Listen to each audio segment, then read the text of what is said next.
Bonjour à tous. Alors, je me prénomme Mathieu Vanling. Vous propose de me présenter avec trois chiffres. Le premier, le chiffre 5, pour vous parler de la famille dont je fais partie. J'ai la chance de faire partie d'une famille et d'une communauté de 5 personnes. Mon épouse, Florence, Chloé, qui est notre aînée. Agathe est arrivée quelques années après. Et le petit dernier, qui a 11 ans et qui s'appelle Malo. Le deuxième chiffre, c'est le chiffre 2. Et j'y reviendrai juste après pour vous parler de ce parcours de vie dans lequel j'ai écrit vraiment deux chemins différents dans une entreprise qui est la même depuis maintenant plus de 10 ans. Et le dernier chiffre, c'est le chiffre 1 pour vous parler d'une passion qui est venue me rencontrer il y a maintenant plusieurs années, qui est l'accompagnement professionnel assisté par les chevaux. Alors, mon parcours de vie, comme je vous l'ai expliqué, je suis rentré dans le groupe Innoven il y a maintenant un peu plus de 16 ans. Les années passent et j'ai eu un premier parcours de vie qui a duré quasiment 8 ans, dans lequel j'étais membre du comité de direction, en charge des opérations pour l'entreprise Chronovex et où j'avais une posture très haute et très directive. Et puis, ce chemin de transformation que nous avons vécu m'a fait prendre du recul sur moi et j'ai décidé d'écrire un nouveau parcours de vie dans cette entreprise, en sortant de l'entreprise dans un premier temps et en revenant quelques mois après en tant qu'accompagnateur, coach interne pour accompagner dans un premier temps des équipiers et puis ensuite des équipes. Et aujourd'hui, j'ai la chance avec Sophie, avec Alexandre et avec plein d'autres de pouvoir accompagner des organisations qui le souhaitent sur ce chemin. Alors, mon lien avec le collaboratif, j'aime le décrire de la façon suivante. En fait, ça s'est fait aussi en chemin. La première des choses, c'était quand j'étais membre de ce comité de direction, j'avais une posture très directive. Et je laissais très peu la place à l'écoute, très peu la place aux autres, parce que ce qui était important pour moi, là, à ce moment-là, c'était de réussir dans la vie. Et puis, quand on a commencé ce chemin il y a maintenant un peu plus de 10 ans, j'ai commencé à toucher du bois ce que c'était que le travail participatif.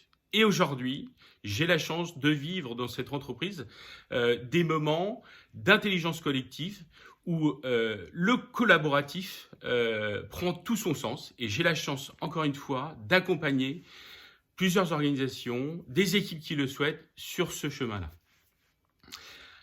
Alors, quels apprentissages je fais de ces dernières années? 3 apprentissages. Le premier concerne les décisions. Alors, c'est toujours simple de prendre des décisions pour les autres. C'est ce que j'ai fait pendant près de 20 ans de ma vie. Et je me suis posé la question une fois de me dire, mais quelle est la décision que tu n'as pas encore prise pour toi? Et je vous encourage tous à vous poser cette simple question de savoir quelles sont les décisions que je n'ai pas encore prises me concernant. Le deuxième apprentissage, c'est de vouloir toujours essayer de changer les autres. Et peut-être encore une fois que la première chose à faire, c'est qu'est-ce que je dois changer en moi pour permettre de changer mon interaction avec les autres. Et Gandhi disait quelque chose de très juste, c'est soit le changement que tu veux voir dans le monde. Et puis j'adore également une phrase qu'a partagée Richard Terling, qui a été un des présidents de la société Harley-Davidson et qui disait simplement, ce n'est pas que les gens ne veulent pas changer, c'est qu'ils ne veulent pas qu'on essaye de les changer. Enfin, le dernier apprentissage autour de la façon d'échouer. Et je crois, et je dis souvent, qu'échouer est la façon la plus rapide de réussir. Et il suffit juste de revenir quelques années avant et regarder le nombre de fois où chacun d'entre nous se sont cassés la figure pour apprendre à marcher. Et voilà, échouer, c'est vraiment la façon la plus rapide de réussir. Enfin, je souhaiterais, par cette dernière séquence qui est autour de ce que je souhaite transmettre à mes enfants, la première chose, c'est de leur rappeler ce qui est important, c'est de ne pas vouloir réussir dans la vie, mais ce qui est important, c'est de réussir sa vie.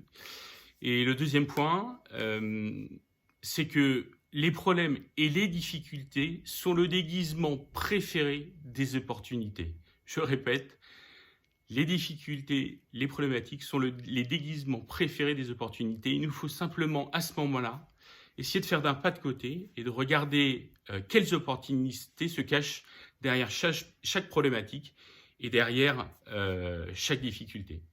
Voilà, je vous souhaite une très belle journée et vous dis à très vite.